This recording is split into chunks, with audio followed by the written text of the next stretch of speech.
کہ وہ بات بات پر مل کے کہتے ہیں فاتحہ پڑھ جی. تو فاتحہ دعا میں بار بار پڑھنا اور کسی نیت کے ساتھ پڑھنا سبحان اللہ یہ بڑا اچھا معمول ہے. اب جو میں ایک دو حدیثیں بھی سنا دیتا ہوں تاکہ مزید سورہ فاتحہ کے فضائل بلیسنگز پتہ چل جائیں. پہلی حدیث ہے بخاری شریف کی. سبحان اللہ. حضرت ابو سعید بن معلہ رضی اللہ عنہ فرماتے ہیں میں نماز پڑھ رہا تھا تو مجھے نبی پاک علیہ الصلوۃ والسلام نے بلایا لیکن میں نے جواب نہ دیا. جب نماز سے فارغ ہو کر پیارے آقا علیہ الصلوۃ والسلام کی خدمت میں حاضر ہوا تو میں نے عرض کی یا رسول اللہ صلی اللہ علیہ وسلم میں نماز پڑھ رہا ہوں. پیارے آقا علیہ الصلوۃ والسلام نے فرمایا کیا اللہ تعالیٰ نے یہ نہیں فرمایا استجیبوا للہ وللرسول اذا دعاکم اللہ اور اس کے رسول کی بارگاہ میں حاضر ہو جاؤ جب وہ تمہیں بلائیں. پھر ارشاد فرمایا کیا میں تمہیں تمہارے مسجد سے نکلنے سے پہلے قرآن کریم کی سب سے عظیم سورت نہ سکھا دوں, سب سے عظیم سورت. پھر آپ علیہ السلام نے میرا ہاتھ پکڑ لیا. جب ہم نے نکلنے کا ارادہ کیا تو میں نے عرض کی حضور آپ نے کچھ فرمایا تھا تو کہ میں ضرور تمہیں قرآن مجید کی سب سے عظمت والی سورت سکھاؤں گا. تو نبی پاک نے فرمایا وہ سورت الحمدللہ رب العالمین ہے, یہی سبع مثانی اور قرآن عظیم ہے جو مجھے عطا فرمائی. یہ قرآن کی عظیم ترین سورت میرے آقا علیہ الصلوۃ والسلام نے فرمایا. بہرحال اس کے بہت سارے فضائل ہیں. جو لوگ بیمار ہیں پریشان ہیں ذرا غور سے سنیے. نبی پاک فرماتے ہیں کہ سورہ فاتحہ ہر مرض کے لیے شفا. آپ سورہ فاتحہ پڑھ کے کسی مریض پہ دم کر دیں, اپنے اوپر دم کر دیں, مریض خود پڑھ لے, پانی پہ دم کر کے پی لیں تو انشاءاللہ امراض سے اس میں شفا ہے. ٹاپکس بہت سارے ہیں اس کے, ایک دو عرض کر دیتا ہوں. اس صورت میں اللہ تعالیٰ کی حمد و ثنا کا بیان ہے.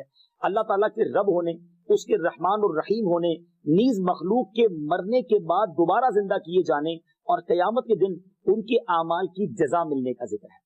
صرف اللہ تعالیٰ کے عبادت کے مستحق ہونے اور اسی کے حقیقی مددگار ہونے کا تذکرہ. تو ماشاءاللہ سورہ فاتحہ کی کیا بات ہے. میں بھی نیت کروں اور آپ بھی نیت کریں کہ جب جب موقع ملے گا, میرا خیال ہے 2 منٹ لگتے ہیں بالکل فاتحہ پڑھنے میں, آسانی سے پڑھ سکتے ہیں, یاد بھی ہوتی ہے, بچے کو یاد ہوتی ہے تو کیوں نہ اس کا ورد کرتے رہیں. سبحان اللہ. مجھے اپنی اور ساری دنیا کے لوگوں کی اصلاح کی کوشش کرنی ہے انشاءاللہ. حدیث قدسی ہے کہ جب میں اپنے کسی بندے کے بدن یا اس کے مال یا اس کی اولاد کی طرف کوئی سختی بھیجوں پھر وہ صبر جمیل کے ساتھ اس کا استقبال کرے تو قیامت کے دن مجھے اس سے حیا آئے گی کہ میں اس کے لیے میزان قائم کروں یا اس کا نامہ اعمال کھولوں. اللہ فرما رہا ہے مجھے حیا آئے گی کہ اپنے بندے سے اب کیا حساب لوں. جب آزمائش بھیجی تھی تو اس نے صبر کیا تھا, اس نے شکوہ نہیں کیا تھا. خدا کی قسم میں آپ سے پوچھتا ہوں میرا کوئی نقصان ہو جائے اور قیامت کے دن میرا نامہ اعمال نہ کھولا جائے, مجھے اللہ کی بارگاہ میں حساب نہ دینا پڑے, مجھے بتاؤ یہ دنیا کے حساب نقصان کی کیا حیثیت ہے اگر ادھر بخشا جائے. سنو تو صحیح, رب فرما رہا ہے کہ مجھے حیا آتی ہے کہ اس کے لیے میزان قائم کروں یا اس کا نامہ اعمال کھولوں. ارے یہ ساری دنیا کی دولت, یہ ساری دنیا کی آسائش ایک طرف, اگر قیامت کے دن حساب کتاب میں آسانی مل جائے, اللہ بلا حساب جنت میں داخل کر دے, اس سے بڑھ کر کوئی نعمت نہیں. مگر آج افسوس یہ ہوتا ہے کہ اگر کسی پر امتحان آتا ہے وہ اس امتحان میں فیل ہو جاتا ہے. اس حدیث میں ایک لفظ استعمال ہوا صبر جمیل کے ساتھ. اب یہ بھی بڑا مسئلہ ہے کہ لوگوں کو یہی نہیں پتا کہ صبر جمیل ہے کیا. لوگ کہتے تو بہت ہیں اللہ پاک آپ کو صبر جمیل عطا فرمائے. اب اس سے پوچھو بھائی صبر جمیل کی تعریف کیا ہے تو پھر تعریف نہیں پتا ہوتی. یہ کسی جمیل بھائی کا صبر نہیں ہے کہ جس کو صبر جمیل کہا جاتا ہے. صبر جمیل کی تعریف سمجھو. علماء کہتے ہیں کسی مصیبت زدہ اور غیر مصیبت زدہ کو برابر میں دیکھو مگر دونوں میں کوئی فرق نظر نہ آئے.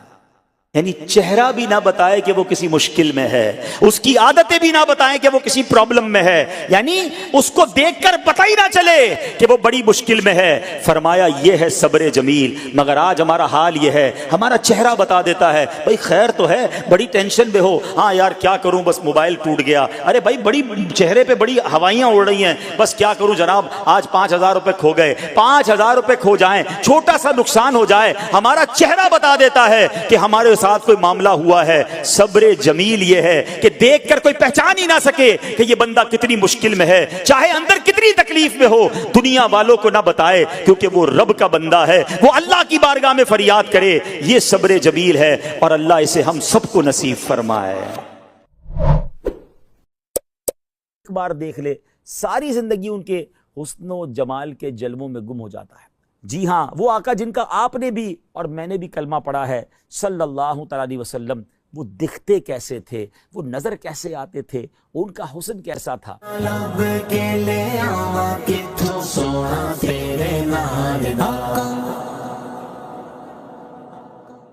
پیارے پیارے اسلامی بھائیوں اور مدنی چینل کے ناظرین، آپ نے آج تک بڑے حسین لوگوں کے تذکرے سنے ہوں گے یا انہیں دیکھا ہوگا، ہو سکتا ہے بڑے دنیا کے حسین مقامات بھی دیکھے ہوں اور ان کا تذکرہ سنا ہو، مگر آج آپ کچھ انوکھا، کچھ نرالا، کچھ بڑا ہی پیارا سننے جا رہے ہیں۔ امید ہے جیسے جیسے آپ سنتے جائیں گے دل کی مرجھائی کلیاں کھلتی چلی جائیں گی، انشاءاللہ شوق دیدار بڑھتا چلا جائے گا، جیسے جیسے سنتے جائیں گے کئیوں کی آنکھیں اشک بار ہوتی چلی جائیں گی۔ کس کا تذکرہ ہونا ہے؟ اس حسین کی بات ہونی ہے، اس حسن و جمال کے پیکر کا تذکرہ ہونا ہے کہ ان جیسا پیارا، ان جیسا سونا، ان جیسا حسین رب نے کوئی اور بنایا ہی نہیں ہے۔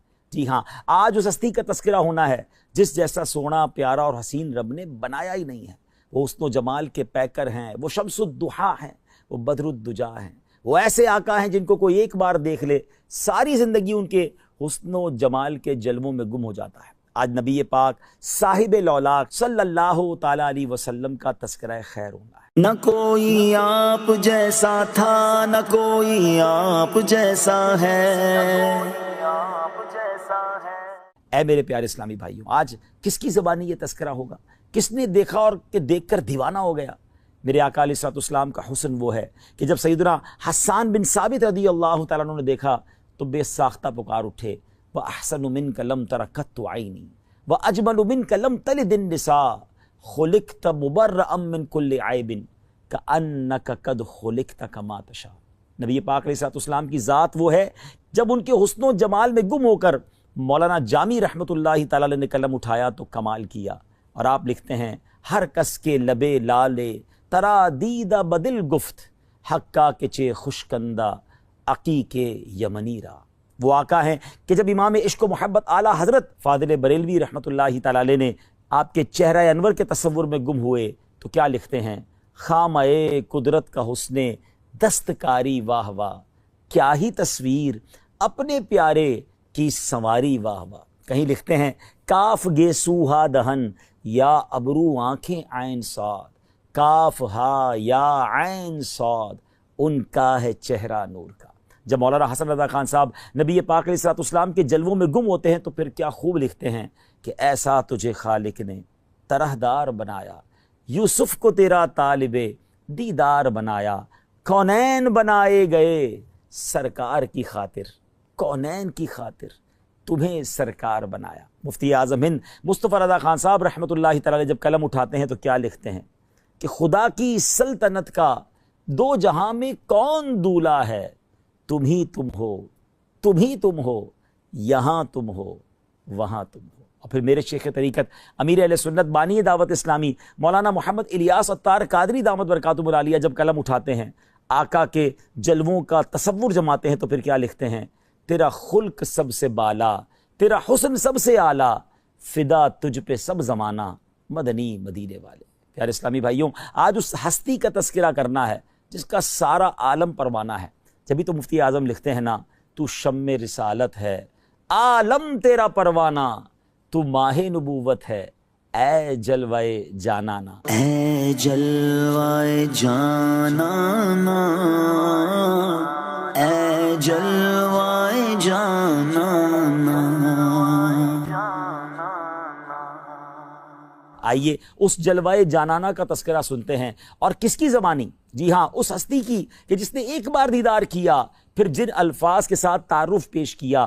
آج بھی سیرت کی کتابوں میں گویا سنہرے حروف میں وہ الفاظ لکھے جاتے ہیں، پڑھے جاتے ہیں۔ اگر آج واقعی آپ جاننا چاہتے ہیں کہ وہ آقا، جی ہاں وہ آقا جن کا آپ نے بھی اور میں نے بھی کلمہ پڑھا ہے صلی اللہ تعالیٰ علیہ وسلم، وہ دکھتے کیسے تھے، وہ نظر کیسے آتے تھے، ان کا حسن کیسا تھا، تو آئیے اب تیار ہو جائیے، تصور میں گم ہو جائیے۔ پیکر حسن و جمال رسول بے مثال بی بی آمنہ کے لال صلی اللہ علیہ وسلم کا رخ زیبا کیسا تھا، سنتے ہیں سیدتنا ام معبد رضی اللہ تعالی عنہا کی زبانی۔ ہجرت کا سفر ہے، نبی پاک علیہ الصلوۃ والسلام سیدنا ابو بکر صدیق رضی اللہ تعالیٰ عنہ کے ساتھ سفر پر رواں دواں ہیں۔ راستے میں وادی قدید کا مقام آتا ہے، ایک ضعیف خاتون ہے جو اپنے خیموں میں بیٹھا کرتی ہیں، آنے جانے والے مسافروں کو کچھ کھانے پینے کا سامان فروخت کیا کرتی ہیں۔ پیارے آقا علیہ الصلوۃ والسلام بھی اس خیمے پر پہنچتے ہیں، کچھ رقم دے کر کچھ کھانے پینے کا سامان خریدنا چاہتے ہیں۔ ان کے پاس کچھ نہ تھا، معذرت کر لی۔ نبی پاک علیہ الصلوۃ والسلام نے ان کے خیمے میں ایک بکری دیکھی جو بڑی لاغر تھی، اس کے تھن بھی سوکھے ہوئے تھے۔